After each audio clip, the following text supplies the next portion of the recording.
Supremo Tribunal Federal suspende a eleição para a escolha de governador para mandato tampão no Rio de Janeiro com votação empatada.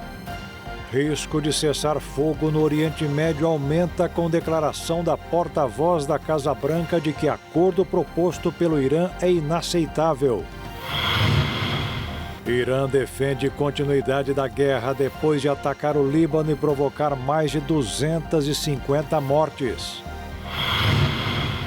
Polícia Federal apontou participação de autoridades em eventos patrocinados pelo banqueiro Daniel Vorcaro com mulheres de vários países. Escritório da esposa do ministro do STF, Alexandre de Moraes, recebeu 80 milhões de reais do Banco Master em apenas 2 anos. Acesso às redes sociais será proibido para os adolescentes da Grécia a partir de 1º de janeiro do ano que vem. Levantamentos apontam que na hora das compras, brasileiros estão procurando mais alimentos saudáveis para cuidar da saúde.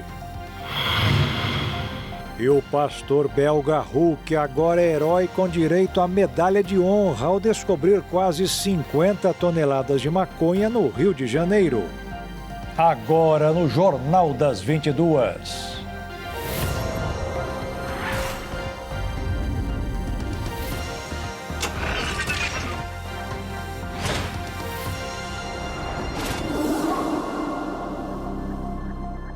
Olá, boa noite. A Polícia Federal apontou que eventos de luxo e encontros privados organizados pelo empresário Daniel Vorcaro reunia autoridades públicas e modelos brasileiras e estrangeiras de diferentes países. Os encontros ocorreram ao longo dos últimos anos, com o objetivo de estreitar laços com autoridades de alto escalão. Segundo os levantamentos, mulheres de diversas nacionalidades participaram das festas, muitas delas com presença registrada em redes sociais e em documentos analisados pela investigação. Parte das participantes teria recebido apoio financeiro para comparecer aos eventos. Em mensagens obtidas pelas autoridades, o próprio Vorcaro descreve a realização das festas como parte de sua estratégia de relacionamento. De acordo com relatos de executivos ouvidos, os encontros eram organizados em datas próximas a agendas oficiais, com foco em autoridades que viajavam a trabalho. A apuração também detalha a estrutura desses eventos, que incluía deslocamento internacional, hospedagem em hotéis de alto padrão e logística voltada para garantir discrição. Em alguns casos, as festas ocorreram em propriedades privadas e locais exclusivos no Brasil e no exterior. Documentos indicam que convidadas estrangeiras viajaram em voos internacionais e permaneceram por semanas no país, com custos pagos pelo empresário. Os deslocamentos internos incluíam aeronaves particulares e transporte executivo. Entre os eventos citados está uma festa realizada na Bahia, que ganhou repercussão após registros de danos materiais e grande circulação de convidados. Há também relatos de encontros durante grandes eventos, como o Grande Prêmio de Fórmula 1 aqui no Brasil. As investigações ainda não confirmam quais autoridades participaram desses encontros, nem se houve irregularidades na conduta dos presentes. Também não há conclusão oficial sobre a ocorrência de crimes relacionados às festas. Em determinados contextos, a oferta de benefícios a agentes públicos pode ser enquadrada como vantagem devida dependendo da comprovação dos fatos. A legislação brasileira considera esse tipo de prática dentro das regras de combate à corrupção. Enquanto isso, seguem as negociações da delação de Daniel Vorcaro. O ministro Alexandre de Moraes solicitou ao STF que inclua em pauta uma ação de 2021 que discute os limites das delações premiadas. Daniel Vorcaro deve fechar a delação premiada até a próxima semana, pedindo imunidade para seus familiares. O presidente do Banco Central, Gabriel Galípolo, negou durante a audiência na CPI do crime organizado ter atuado no caso do Banco Master junto ao STF e ao Palácio do Planalto. Ele também chegou a dizer que seu antecessor, Roberto Campos Neto, não tenha participado no escândalo do caso Master. Durante o depoimento à CPI do crime organizado, Gabriel Galípolo afirmou que em reuniões com ministros do Supremo Tribunal Federal não houve conversa sobre a situação do Banco Master e que os encontros trataram apenas da sanção norte-americana da Lei Magnitsky contra o magistrado e seus familiares. O ministro Alexandre, ou qualquer outro ministro supremo, sempre teve uma relação da mais cordial possível comigo. Da mais cordial. Então eu sei que muitas vezes há ilações, dá mais cordial. De todas as crises que a gente teve ao longo de 2025, talvez a mais complexa do ponto de vista sistêmico foi a relativa a Magnitsky. A Magnitsky, não sei se o senhor lembra, senador, assim, existiam informações que vinham a público e você tinha um bombardeio no ponto de vista da internet que, inclusive, geravam ameaças sobre a solvência de grandes instituições. A partir de notícias, instituições financeiras sofrem com esse tipo de complexidade. Sim. E aí eu passo a ter uma reunião com uma série de ministros do Supremo sobre temas relativos a Magnitsky. Essas reuniões, elas tinham dois tipos de cuidados que precisavam ser tomados. De um lado, a publicidade sobre a reunião ensejava qualquer tipo de ilação que podia se reverter em risco para o sistema financeiro. Até agora, recentemente, quando vem algum representante do governo americano, se repete esse tipo de coisa para alguns perfis nas redes sociais. De outro lado, cada um desses ministros que estavam envolvidos na questão da Magnitsky tinham discussões aí que envolviam a sua privacidade e a sua privacidade do ponto de vista de sigilo bancário e financeiro, da qual eu tenho a obrigação de zelar e não dar publicidade sobre isso. O ministro Alexandre de Moraes e sua esposa Viviane Barsi de Moraes foram alvos de sanções com base na lei Magnitsky pelo governo de Donald Trump. A suposta ligação do Banco Master com o ministro e sua família se baseia em relatórios da Receita e em reportagens que apontaram um contrato do banco com o escritório de advocacia de sua esposa com pagamentos milionários. Durante o depoimento à CPI, Galípolo disse que ainda acha que nunca falou por telefone com Moraes e que jamais conversou com a esposa do ministro do STF. Galípolo também confirmou que participou de uma reunião no Palácio do Planalto em dezembro de 2025, em que estavam presentes, além do presidente Lula, o banqueiro Daniel Vorcaro, o ex-ministro da Casa Civil Rui Costa, o ministro de Minas e Energia Alexandre Silveira e acionistas do Banco Master. De acordo com Galípolo, nesse encontro o presidente Lula afirmou que o tema não cabia ao presidente da República, mas sim ao Banco Central, e que deveria ser tratado de forma técnica. Eu recebi uma ligação do chefe de gabinete da presidência, que pediu para que eu comparecesse à reunião.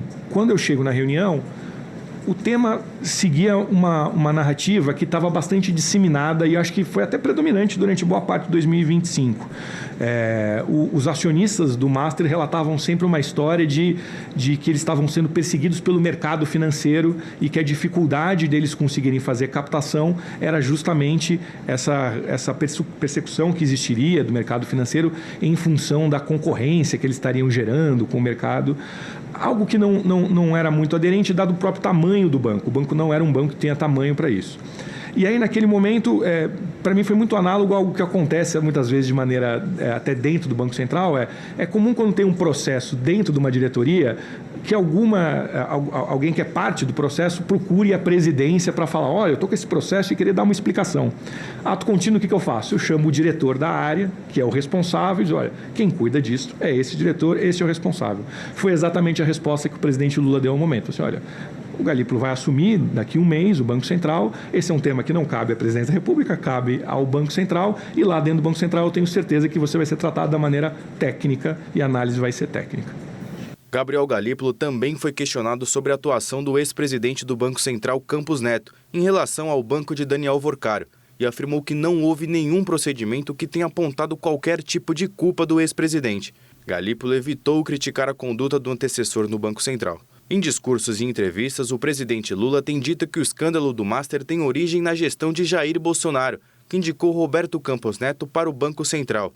Lula chegou a dizer que o Master é o ovo da serpente de Bolsonaro e do presidente do Banco Central, e que a oposição tem tentado atribuir ao PT a responsabilidade pelo rombo.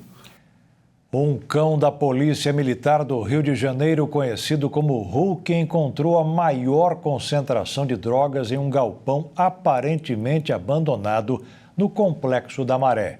Cerca de 48 toneladas de maconha estavam escondidas em um bunker improvisado. O cachorro pastor alemão da raça belga é o orgulho do Batalhão de Ações com Cães do Rio de Janeiro.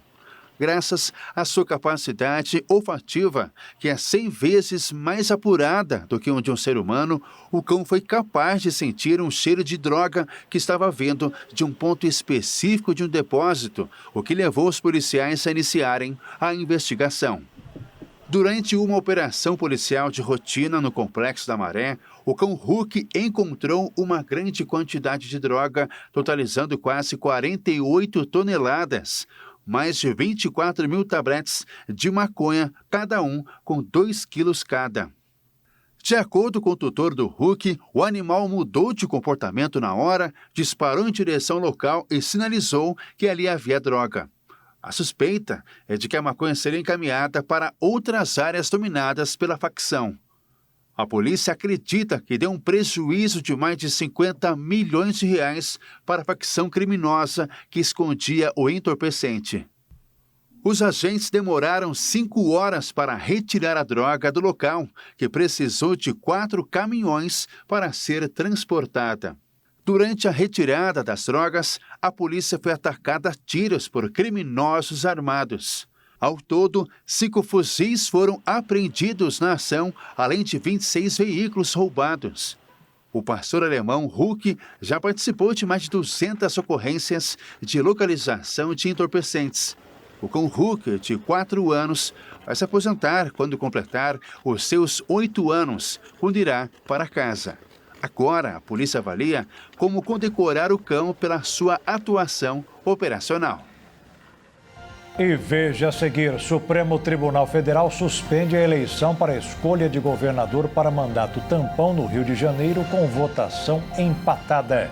E o escritório da esposa do ministro do STF, Alexandre de Moraes, recebeu 80 milhões de reais do Banco Master em apenas 2 anos.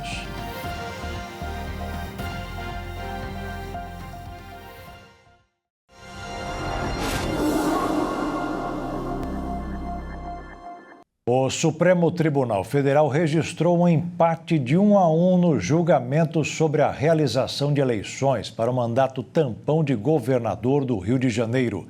O ministro Luiz Fux votou para que a eleição que definirá o governador e o vice do estado fosse realizada de forma indireta pelos deputados da Assembleia Legislativa do Estado do Rio de Janeiro. O magistrado entendeu que a condenação do ex-governador Cláudio Castro pelo TSE obriga a realização de eleição indireta para o comando interino do Estado.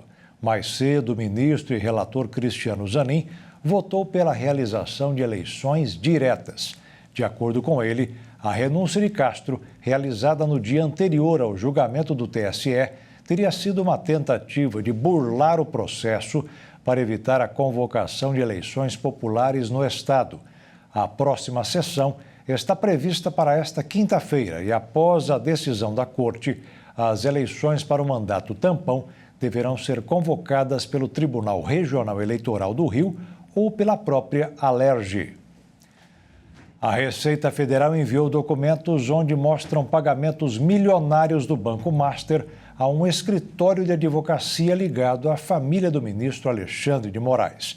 De acordo com os dados, mais de 80 milhões de reais foram repassados ao escritório Barsi de Moraes entre 2024 e 2025. De acordo com as informações, só em 2024 foram registrados 11 pagamentos mensais de cerca de 3 milhões e 600 mil reais, totalizando pouco mais de 40 milhões no ano. Já em 2025, o banco declarou valor semelhante também na casa dos 40 milhões de reais, muito embora sem detalhamento mês a mês. Os dados constam em declarações fiscais do próprio banco e foram encaminhados à CPI, que investiga possíveis relações entre o sistema financeiro e o crime organizado. O caso ele ganhou repercussão por envolver o escritório da advogada Viviane Barsi de Moraes, que é esposa do ministro do Supremo Tribunal Federal, Alexandre de Moraes, e sócia da banca. Em nota, o escritório afirmou que não confirma as informações divulgadas e alegou que os dados fiscais são sigilosos. Apesar disso, a própria banca já havia reconhecido a existência de contrato com o Banco Master entre fevereiro de 2024 e novembro de 2025.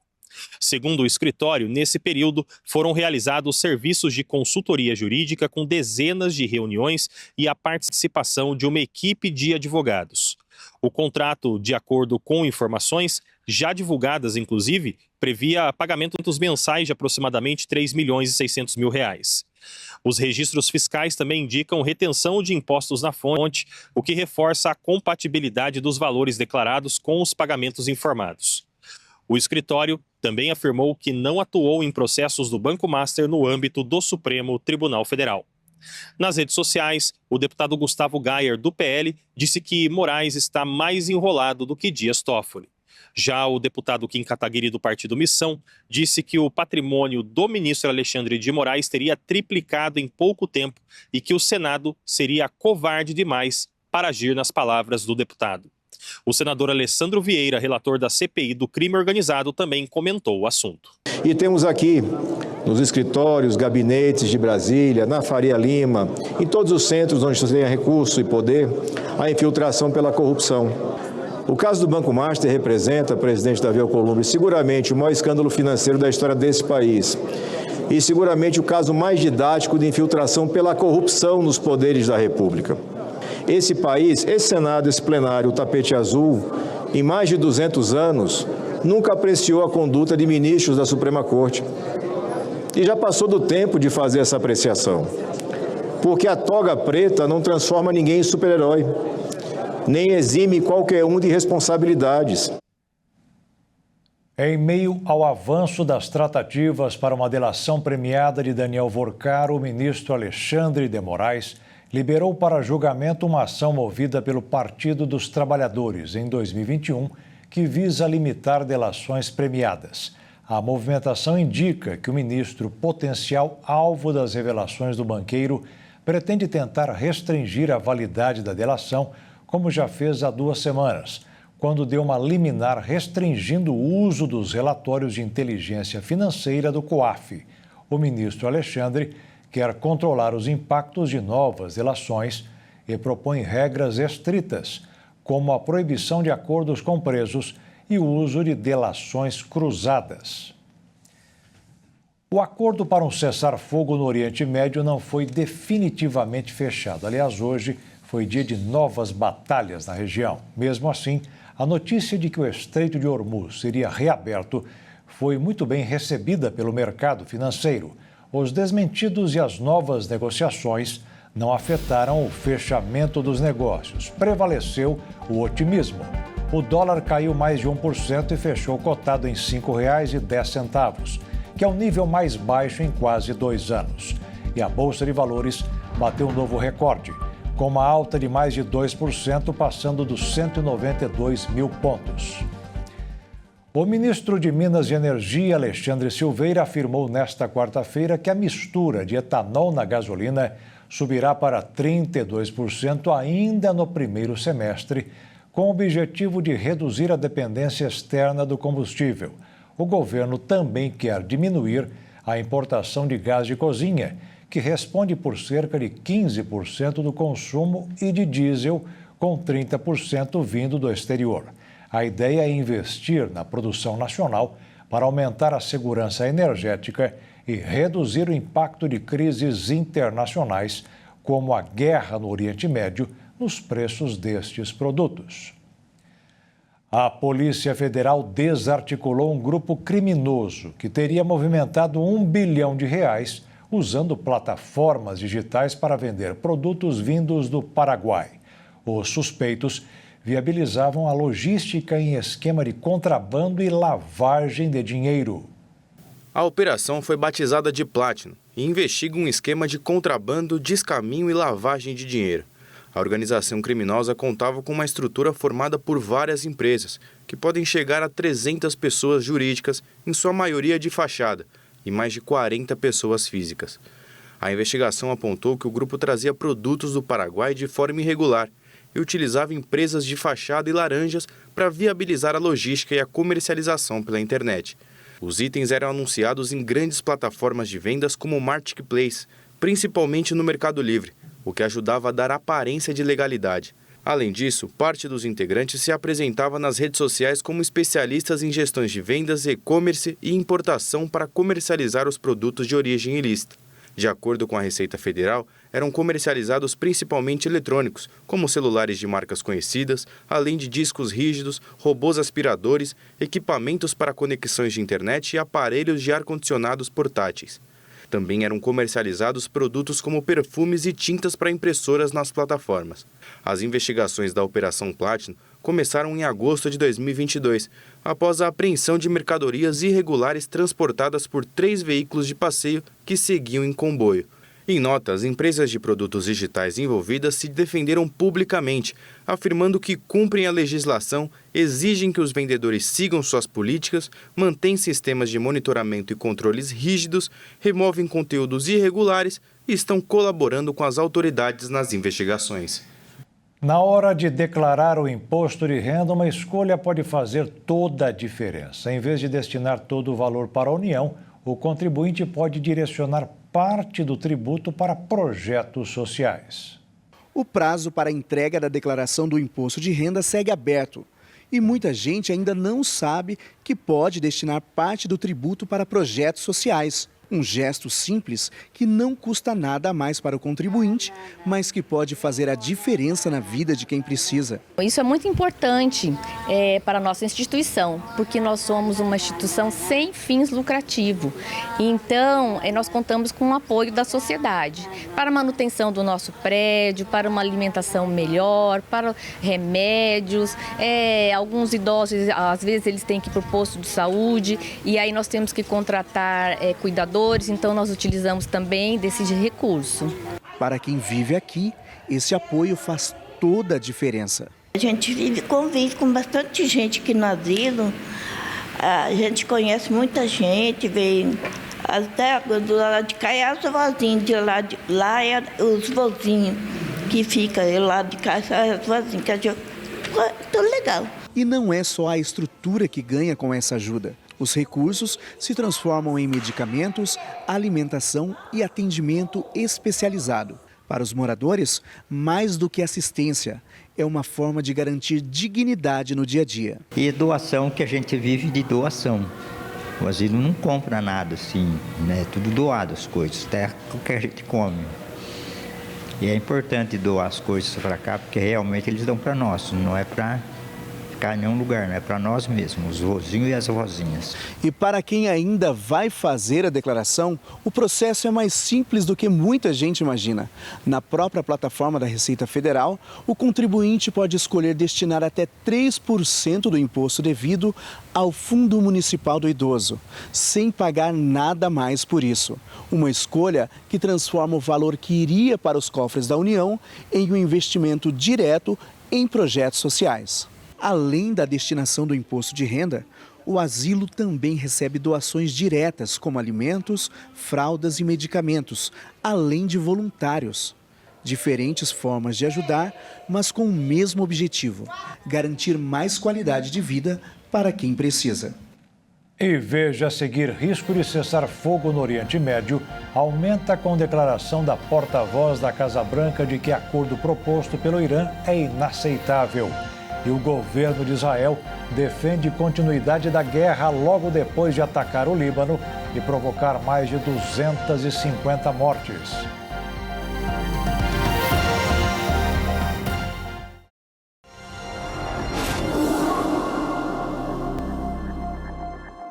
O Irã voltou a fechar o Estreito de Hormuz após uma série de ataques israelenses contra o Líbano.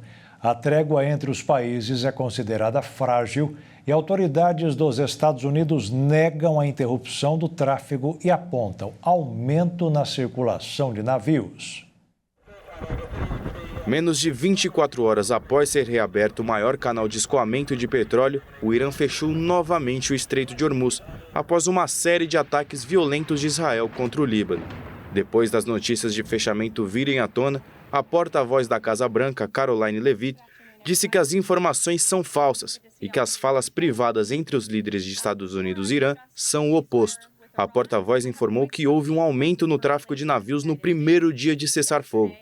Desde o início dos ataques, o tráfego marítimo atingiu seu maior nível de embarcações cruzando o Hormuz, incluindo aquelas que não possuem vínculos claros com Irã ou China. Um total de 13 navios cruzaram o estreito antes do novo fechamento, sendo 10 saindo do Golfo Pérsico e 3 entrando vindos do Mar Aberto. Apesar disso, quase 1.000 navios continuam parados no Golfo Pérsico.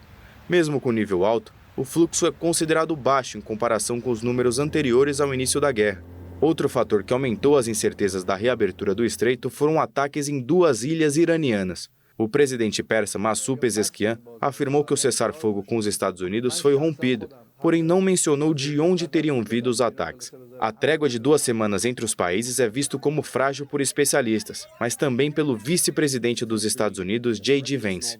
Ele disse que um acordo para encerrar o conflito é possível, desde que o Irã esteja disposto a negociar de boa fé com Washington. Delegações dos Estados Unidos e do Irã vão se reunir na sexta-feira para negociar um acordo definitivo da guerra. A reunião foi anunciada pelo primeiro-ministro do Paquistão, que se colocou como mediador do conflito. Com a trégua e um possível acordo definitivo, líderes globais celebraram os últimos acontecimentos no conflito do Oriente Médio. A China, através do Ministério das Relações Exteriores, afirmou que recebeu com satisfação os acordos entre as 2 nações, acrescentando que o país também tem se esforçado para alcançar uma paz duradoura. O primeiro-ministro do Reino Unido, Keir Starmer, disse que o cessar-fogo é um momento de alívio para a região e o mundo e demonstrou estar otimista para que o acordo definitivo seja duradouro. O presidente francês Emmanuel Macron classificou a trégua como algo muito bom, mas que deseja que o Líbano seja incluído no cessar-fogo, assim como o governo brasileiro, que seguiu a mesma linha dos franceses. A trégua entre Estados Unidos e Irã não freou as operações israelenses. Desta vez, as Forças Armadas de Israel bombardearam violentamente o Líbano, deixando centenas de mortos e feridos. Esse foi o maior ataque realizado. Ignorando o cessar-fogo de Estados Unidos e Irã, Israel bombardeou o Líbano com uma série de ataques violentos. O acordo, que inicialmente sinalizava uma possível redução das hostilidades na região, tem sido colocado à prova diante da continuidade e até intensificação das ações militares israelenses no território libanês. O primeiro-ministro de Israel, Benjamin Netanyahu, afirmou que a trégua firmada entre Washington e Teherã não se estende ao Líbano. De acordo com ele, as operações militares de seu país seguem em andamento e ainda há objetivos a serem alcançados. Temos mais objetivos a cumprir e os alcançaremos seja por meio de um acordo ou pela retomada dos combates. Estamos preparados para voltar a lutar a qualquer momento com o Irã. Estamos prontos para entrar em ação e com o dedo no gatilho. Insisti que o cessar-fogo temporário com o Irã não incluiria o Hezbollah e vamos continuar atacando eles com força total. Em um dos episódios mais marcantes, centenas de ataques aéreos teriam sido realizados em um intervalo de apenas 10 minutos. As consequências desses ataques são graves e ampliam a crise humanitária na região. No balanço inicial, o Ministério de Saúde do Líbano revelou que mais de 250 pessoas morreram e mais de 800 ficaram feridas. Um porta-voz do exército israelense justificou a operação e disse que as regiões atacadas foram evacuadas pelos militares e agora estão desmilitarizadas.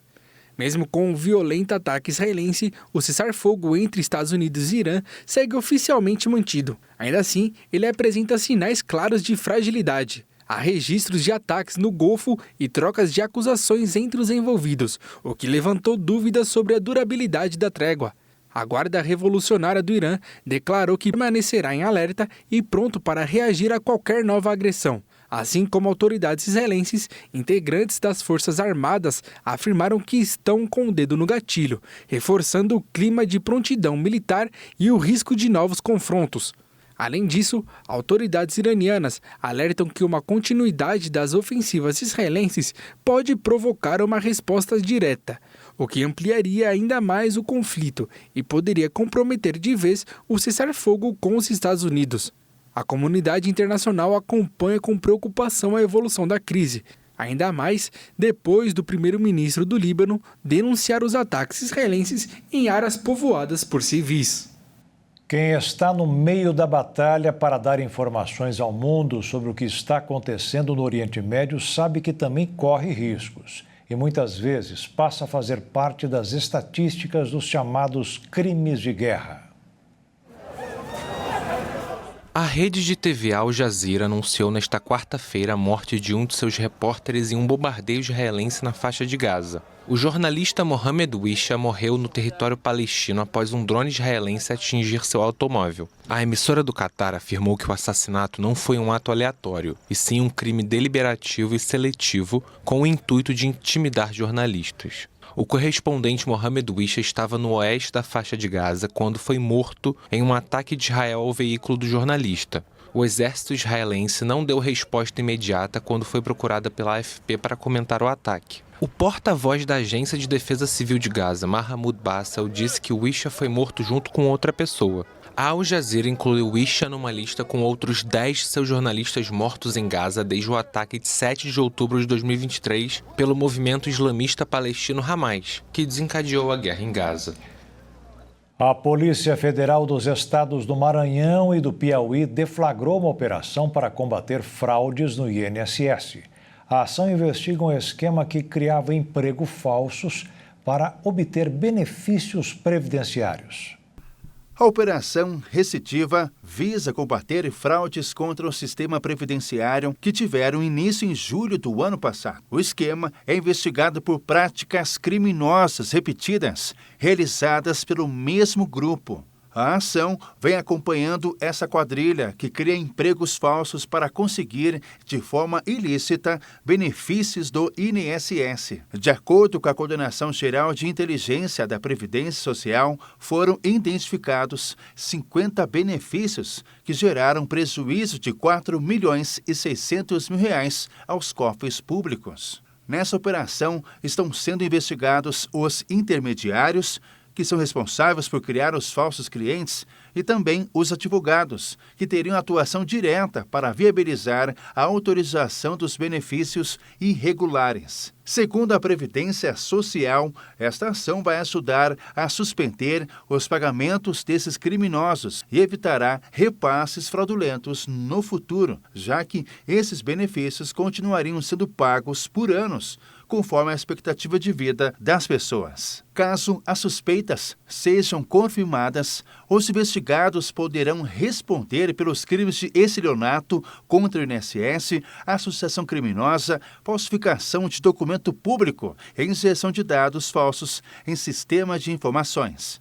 Ao todo, 32 policiais federais participaram da operação. Além das buscas e prisões, a Justiça autorizou medidas cautelares, como a quebra dos sigilos bancário e fiscal e o congelamento dos bens dos investigados. Um incêndio destruiu o forro que revestia a cobertura do velódromo do Parque Olímpico no Rio de Janeiro. O local foi construído em 2016, na época dos Jogos, e hoje recebe atividades e abriga um museu.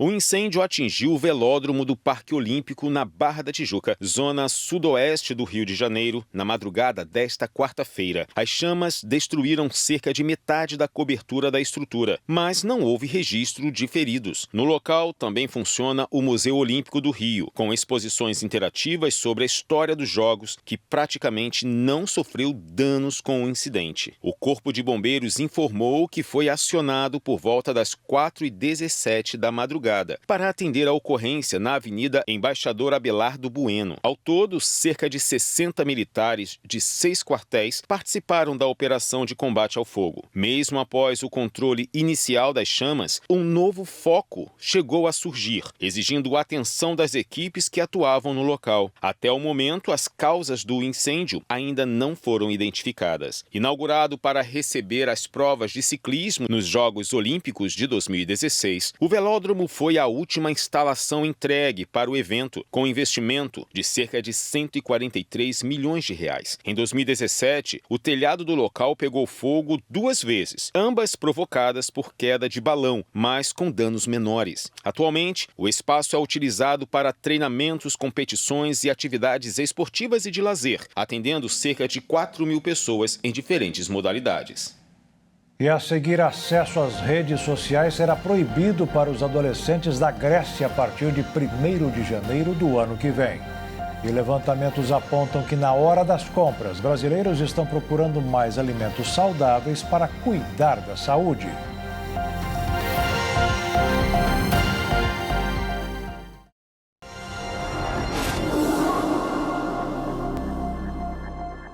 Muita gente tem dúvidas sobre o auxílio reclusão e até acredita que o benefício é pago diretamente para presos.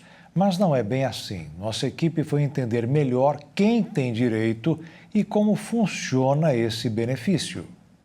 O auxílio reclusão é um benefício previdenciário pago pelo INSS aos dependentes de trabalhadores de baixa renda que estão presos em regime fechado. Ao contrário do que muita gente imagina, o valor não é pago ao detento, mas à família que dependia financeiramente dele. Em 2026, o valor do benefício corresponde a um salário mínimo e é dividido entre os dependentes que tiverem direito. O auxílio reclusão é um benefício previdenciário pago aos dependentes do segurado que encontra-se em regime fechado na unidade prisional. Os dependentes do segurado, são os pais, os irmãos, os filhos até 21 anos ou os inválidos. Só que o que tem os pais e o irmão, ele tem que comprovar a dependência econômica do segurado, Não basta ele simplesmente ser o pai ou o irmão e falar assim, não, eu preciso do benefício. Não, ele tem que comprovar. O auxílio reclusão passou por mudanças significativas com a medida provisória 871/2019, convertida na Lei 13.846 e reafirmada pela reforma da Previdência, tornando o benefício mais restritivo. O objetivo foi focar o auxílio nos dependentes de segurados que estão presos em regime fechado. Antes de 2019, o benefício também era pago para detentos do regime semiaberto que se enquadravam no perfil.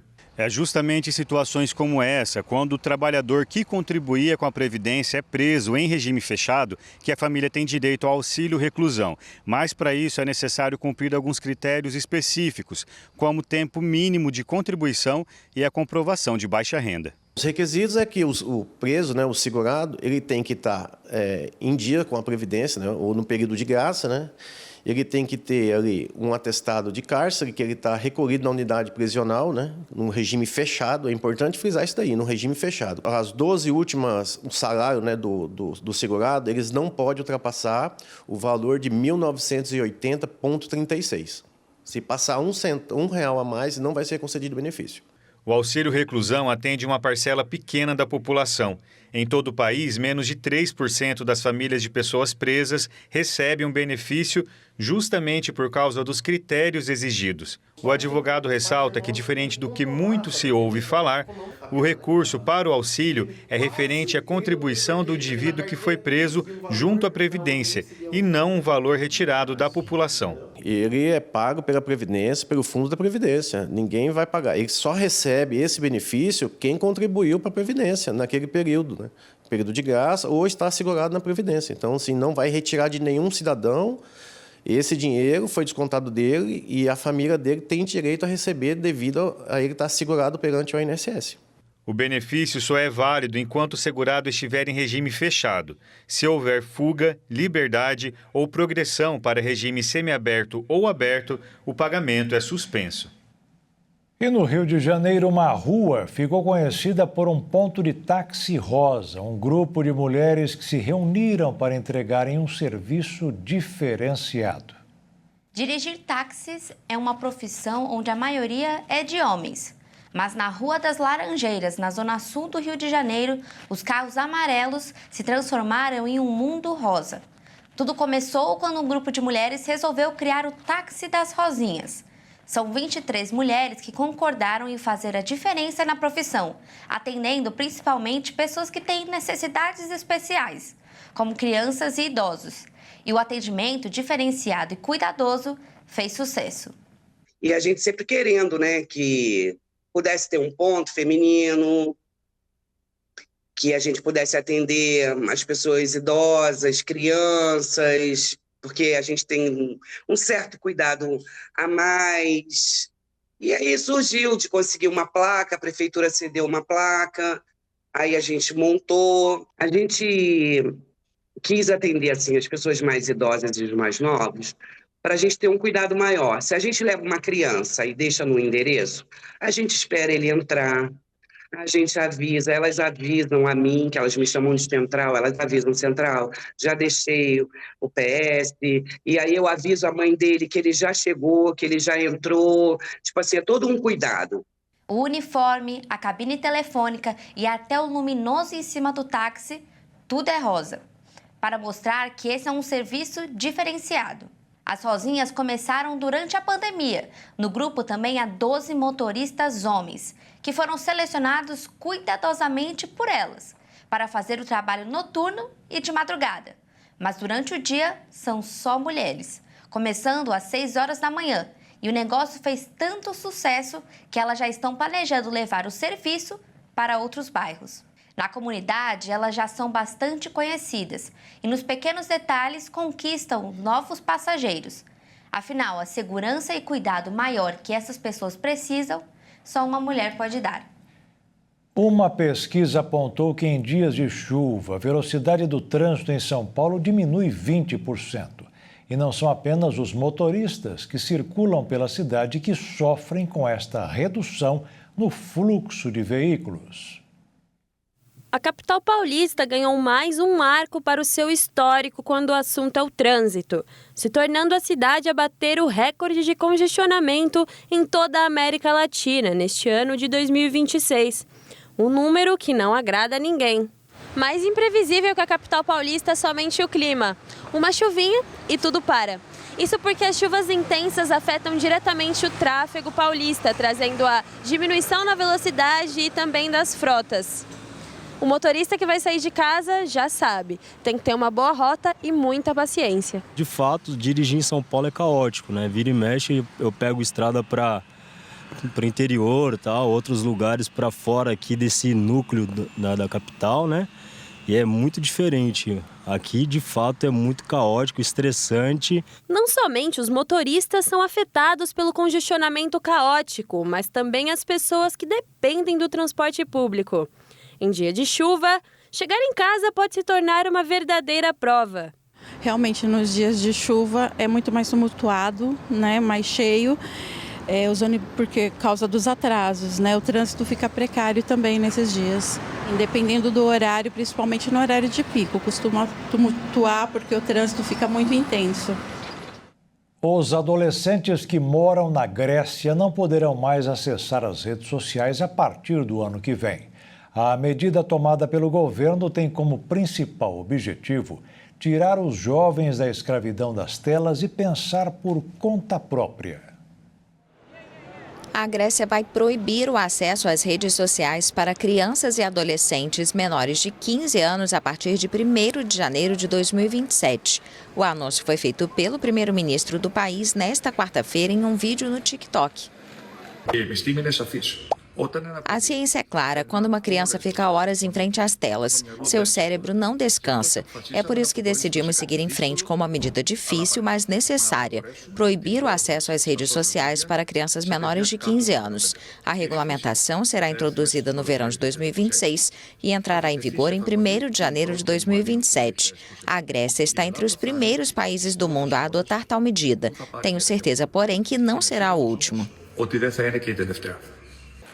A proibição será aplicada a plataformas que priorizam o fluxo contínuo de conteúdo, como Facebook, Instagram, TikTok e Snapchat. Mais serviços de mensagens e plataformas de vídeo, incluindo Messenger, WhatsApp, Viber e YouTube, serão excluídos. A Austrália foi o primeiro país do mundo a legislar sobre o assunto, proibindo menores de 16 anos de usar as principais plataformas em dezembro, alegando a necessidade de protegê-los de algoritmos predatórios e do cyberbullying. Outros países como Espanha, França, Portugal e Dinamarca, entre outros, também querem restringir o acesso às redes sociais. A União Europeia como um todo está considerando uma medida semelhante.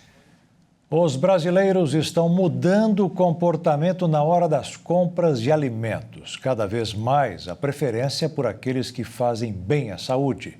Muitas vezes o preço não ajuda, mas quem pensa no bem-estar faz a chamada garimpagem para encontrar as estrelas da mesa.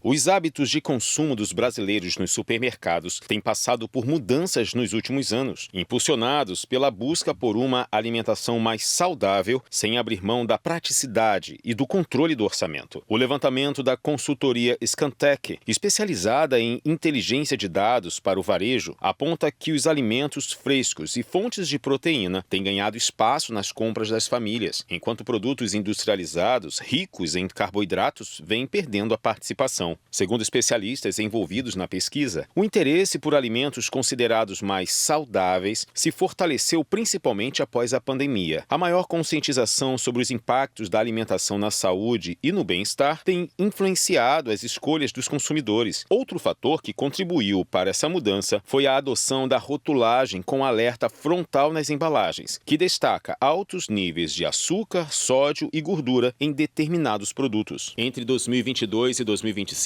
itens como macarrão instantâneo, açúcar, hambúrguer industrializado, sucos prontos, margarina e biscoitos tiveram queda nas vendas. Em contrapartida, produtos como água, frutas frescas, ovos, sardinha enlatada, queijo, legumes, verduras e frango registraram crescimento.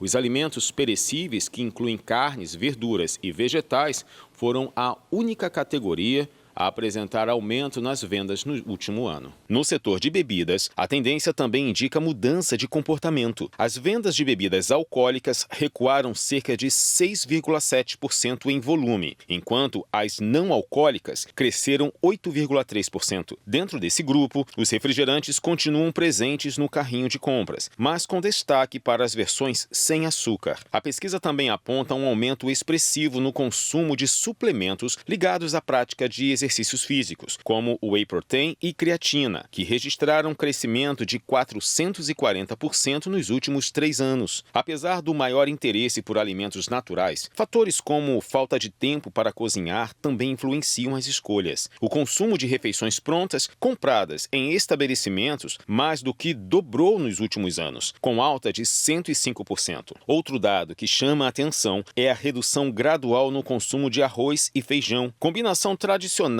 da mesa brasileira. De acordo com dados da Embrapa, a ingestão desses alimentos caiu cerca de 30% nas últimas 3 décadas, tendência que se intensificou recentemente com mudanças no estilo de vida e no tamanho das famílias. E o Jornal das 22 termina aqui. Uma boa noite para você e fique na paz. Tchau.